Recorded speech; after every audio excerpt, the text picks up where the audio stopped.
પ્રણામ। મલાડમાં કાઠિયાવાડી ચોક આવેલું છે, જ્યાં સિમંદર સ્વામી ભગવાનનું ભવ્ય જિનાલય છે। એની બાજુમાં અત્યારે તો એક સુંદર મજાનું જબરદસ્ત ઊંચું ગગનચુંબી કાણક્યા એન્કલેવ બન્યું છે, જેમાં મેજોરિટી જૈનો છે।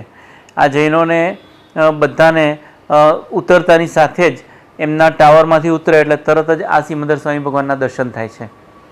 આ જગ્યાએ અક્ષયબોધિ મહારાજ સાહેબની પ્રેરણાથી, અક્ષયબોધિ મહાબોધિ મહારાજ સાહેબની પ્રેરણાથી દેરાસર બન્યું છે અને એના મુખ્ય કર્તા હતા એટલે કે જૂના અને જાણીતા જેઠુભાઈના સુપુત્ર વિધિકાર એવા હેમુભાઈ એ એમના મેઇન કર્તા ધર્તા છે આ દેરાસરના।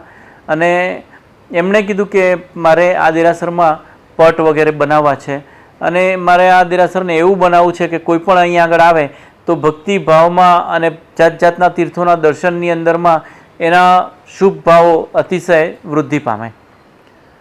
તો અમે દેરાસરમાં હું ગયો, હેમુભાઈને મળ્યો અને એમની સાથે ક્યાં ક્યાં શું શું કરી શકીએ છીએ એ વિચાર કર્યો અને એમ કહું કે કદાચ સૌથી વધારે ગ્લાસ વર્ક અમે કોઈ જગ્યાએ કર્યું હોય તો આ કાઠિયાવાડી ચોકના દેરાસરમાં। હેમુભાઈની ભાવના એવી હતી કે એક પણ દિવાલ કોરી ન રહેવી જોઈએ, એક પણ ખૂણો ખાલી ન રહેવો જોઈએ અને બધી જ જગ્યાએ બસ જ્યાં કોઈ પણ નજર કરે ત્યાં એને કોઈને કોઈ તીર્થના દર્શન, કોઈને કોઈ ભગવાનના દર્શન વગેરે થાય। ઇવન પક્ષાલ કરવા માટે જે ભગવાનને લઈને બેસીએ એની ગાદી વગેરે પણ એમણે કાચના અલગ જ પ્રકારના બનાવડાવ્યા અને એમના ભાવો તો એવા હતા કે બસ કોઈ પણ અહીંયા આગળ આવે તો એને સાક્ષાત સિમંદર સ્વામીના દર્શન થવા જોઈએ। સિમંદર સ્વામીના આ જિનાલયમાં અમે બહુ મોટો ગ્લાસ ઉપર કોતરણીનો સીલિંગમાં બનાવ્યો, જેની પાછળ LED લાઇટ્સ લગાડી।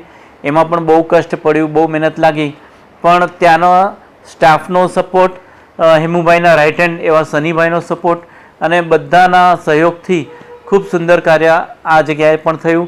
ગિરનારનો પટ, 5 કલ્યાણકનો પટ, જીરાવલાનો પટ, બીજા અલગ અલગ તીર્થોનો પટ, 20 વિહરમાનનો પટ વગેરે ત્યાં આગળ અમે લોકોએ બનાવ્યા છે। તો મલાડમાં જાઓ, મલાડ ઈસ્ટમાં જાઓ અને કાઠિયાવાડી ચોકના દર્શન ન કરો એવું ન કરતા, ચોક્કસ સિમંદર સ્વામી ભગવાનના દર્શન કરજો અને સાથે સાથે આજે અલગ અલગ તીર્થો વગેરેની અમે ત્યાં આગળ ગ્લાસ ઉપર બધું બનાવ્યું છે એ પણ તમે ખાસ દર્શન કરજો। ત્યાં મણિભદ્ર વીરની દેરી છે, એમણા એ દેરીની અંદર એમણે એવા ચિત્રો બનાવડાવ્યા છે ગ્લાસ પર કે જેમાં આગલોડના કે બીજા જે કોઈ પણ મણિભદ્ર હોય એ બધા મણિભદ્રની ત્યાં આગળ એમણે એમાં ચિત્રો મૂકી અને એમની સ્થાપના કરી છે। ત્યાં આગળ જે બહારના બોર્ડ છે એને પણ એમણે ખૂબ સરસ રીતે ડેકોરેટ કરાવડાવ્યા છે। તો ખાસ કરીને આ દેરાસરના દર્શન કરવા અવશ્ય જજો। આ દેરાસરનું તમારે વિડીયો વગેરે જોવું હોય તો આ ડિસ્ક્રિપ્શનમાં ઋષભ ક્રિએશનની લિંક મૂકેલી છે, તો એ વેબસાઇટ પર જઈ અને તમે આ દેરાસરના દર્શન કરી શકશો।